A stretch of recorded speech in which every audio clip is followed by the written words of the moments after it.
This is News Today with WDW News Today. I'm Tom Corliss of WDWNT.com.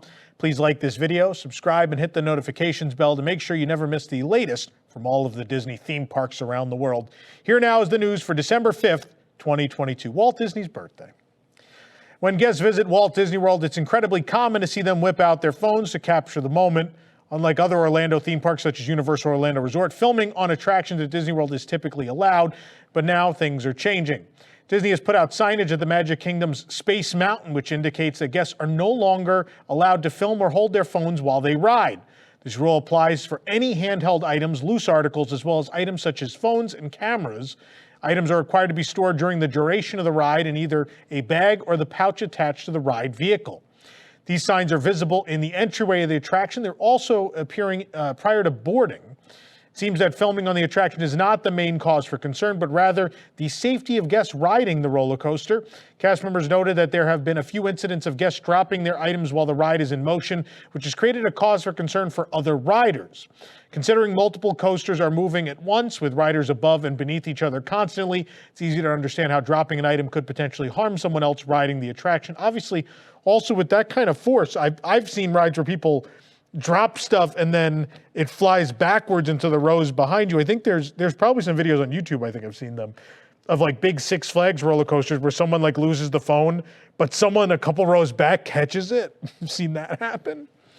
At the current moment, it seems only Space Mountain has implemented the new rule, and all the other attractions at the Magic Kingdom and the other Walt Disney World theme parks are still allowing handheld items as well as filming with cameras or phones. I'm somewhat torn on this. Yeah, obviously some people when they're filming rides can be inconsiderate. Some people do it so well that you don't even notice they're doing it, and they do it safely at that. So I don't know how I feel about it. Obviously professionally we capture rides on video. So I'm a big proponent of being able to do that because I feel like I've been doing it long enough to where we can do it safely, and I know how to secure devices to myself or whatever to make sure it's safe for myself and everyone else involved. But if it's becoming an issue and obviously someone can get hurt, then it's hard to argue that also. We'll see what happens. I just hope I don't want to get to the point where we're like Universal with the metal detectors. For those that are unaware, it kind of started back back in the day when Dragon Challenge existed at Islands of Adventure, formerly Dueling Dragons. Somebody, I forget if it was change or what it was, like some loose articles came out of a pocket and hit someone else and they hit them in the eye. It was real bad. And so they started on most of the big roller coasters putting metal detectors and making sure you weren't bringing any sort of loose items onto the ride. I really would like Disney World to be able to stay free from that, and hopefully people just put stuff in the pouches so we don't get to that point. For diehard Disney fans, incorporating Disney into the proposal or the wedding is a given, and when it's an engagement, many people will pop the question somewhere at Walt Disney World, typically in front of Cinderella Castle. But now you can get down on one knee and propose or commemorate the occasion with this Walt Disney World engagement ring holder ornament. Found this ornament ring holder at Creations in Epcot. There's also a Sleeping Beauty Castle version.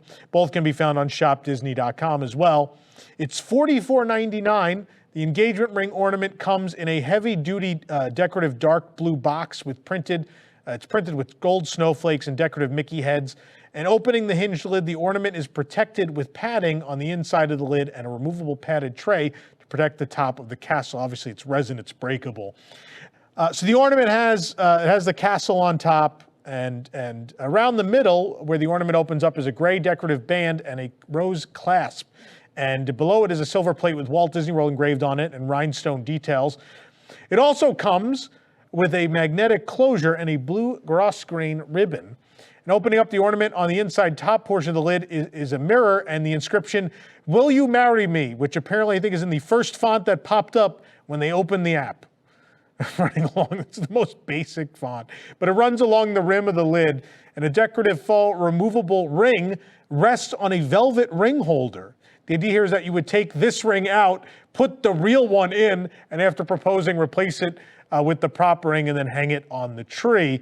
Yeah, you maybe don't want to give someone the plastic ring. That may not go well. I don't know. Depends, to each their own. But the ring holder ornament measures 3 3/4 inches in height, 2.5 inches in diameter. The ring has, the plastic ring has some fun details. It actually has an embossed Mickey head running around the band. There's a bunch of them. Gold painted prong setting and a diamond that looks more like a pebble than a real stone, but nonetheless, it's a cute little plastic. You could wear the plastic ring if you want. I just think this is like the most insane thing. I mean, as a gift, like, we just got engaged, sure, but at that point, then the opening part doesn't make a ton of sense. And I don't know, usually an engagement ring's somewhat expensive. I don't know if you're going to really put your real engagement ring in it, but this fake one's just going to be in there all the time. I don't know. It's a weird item. We recently headed over to Disney's Hollywood Studios to check on the progress at the Toy Story-themed Roundup Rodeo barbecue restaurant. The new table service restaurant, which was announced in 2019, is located just past the Toy Story Land entrance and in between Slinky Dog Dash and Toy Story Mania. The Roundup Rodeo barbecue restaurant was expected to open the following year. However, due to the park shutdown in March of 2020 for 4 months due to the coronavirus, the project was put on the back burner.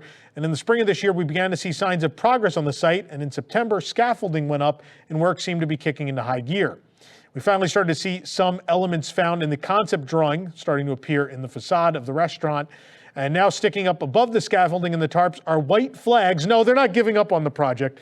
They're white flags with stars drawn on them and globes and balls in various colors of crayon. These look like oversized sandwich toothpicks found holding deli sandwiches, and they've been used as decorative elements here.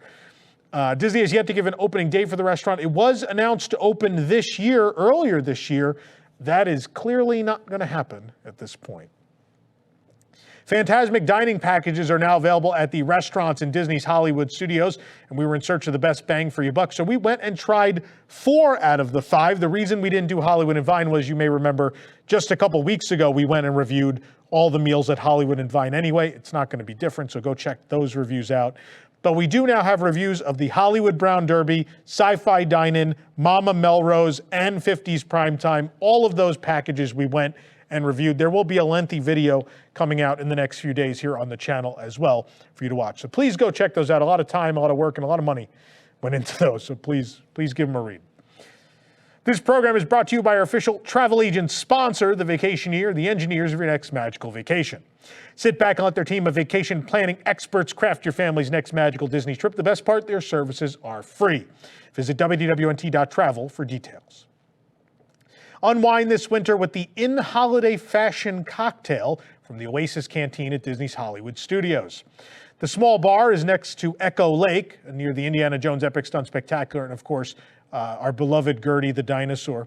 The in-holiday fashion is $15. It's Buffalo Trace Kentucky Straight Bourbon, rosemary syrup, cranberry lime, and cinnamon. The review on our website. The Pixar Day at Sea cruises begin on January 7th on the Disney Cruise Line with select voyages, and more details have finally been released. Characters will abound during Pixar Day at Sea, including character greetings with some of your favorites from Disney and Pixar's Toy Story, Monsters, Inc., The Incredibles, and Inside Out, along with Miguel from Coco, Remy from Ratatouille, and Doug and Russell from Up. Be sure to keep your ears open for special shipwide guest announcements from Doug, Dory, Edna Mode, and Roz.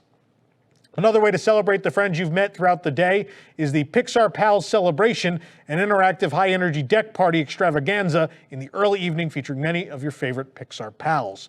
And during the day, your family can just keep swimming with a variety of activities such as Crush's Totally Awesome Pool Party, featuring poolside games with interactions from the dude himself and other surprise interactive moments on the upper decks. At the conclusion of Pixar Day at Sea, the Incredibles will be guests of honor at the Super Celebration up on deck, and you're invited. Join Mr. Incredible, Mrs. Incredible, and Frozone for an incredible deck party. Celebrate the Supers as they receive a smooth sailing award for a spectacular day at sea. That is, until Jack Jack is discovered on the loose aboard the ship. Action, antics, and surprises ensue, and ending with a fireworks finale that'll send the Incredibles and your family off in super spirits. You'll be able to test your memory skills with Dory's Memory Game, get in touch with your emotions at the Inside Out game show, become an honorary member of the Green Army Patrol during Sarge Says, make Remy's favorite dish ratatouille at Anyone Can Cook, or take the stage with your best jokes during a Monsters, Inc. open mic night. And that's Mike, M-I-K-E, by the way. Themed activities created especially for kids will include making music with Miguel from Coco, chilling out with Ian from Onward, and building their very own Forky from Toy Story 4.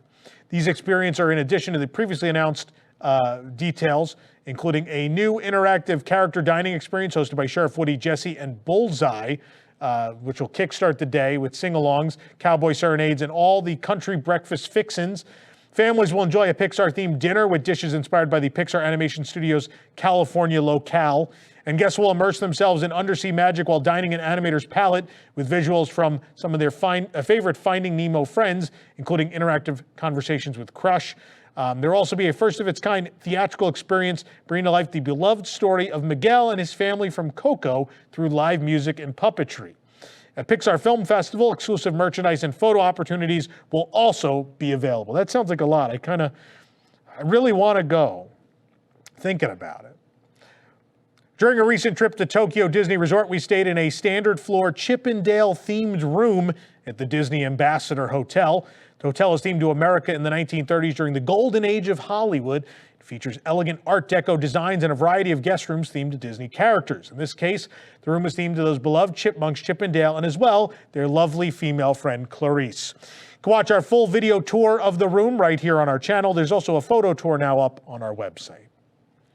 For the absolute latest on these stories and all those that didn't make it into today's show, be sure to check WDWNT.com and follow us on all your favorite social media platforms. You can support the entire team behind this show and others by joining the WDWNT Inner Globe Society at patreon.com/WDWNT. Get access to exclusive content, discounted show and event tickets, and more. Special shout out to all the WIGS members watching who make this show happen every week. For the worldwide leader in Disney Parks news, this is Tom Corliss saying, enjoy the rest of your today. Have a great, big, beautiful tomorrow. Welcome to Deep in the Plus. Each week, join host Rob Whiteside as he and a panel of Disney superfans take a different movie or TV show from the Disney Plus catalog. They'll tell you its history, details, and give their review, so you'll know if it's worth your time. Current shows, classic movies, and everything in between. Watch Deep in the Plus live Wednesday nights at 9 Eastern for new episodes, or catch Deep in the Plus anytime on YouTube on WDWNT TV.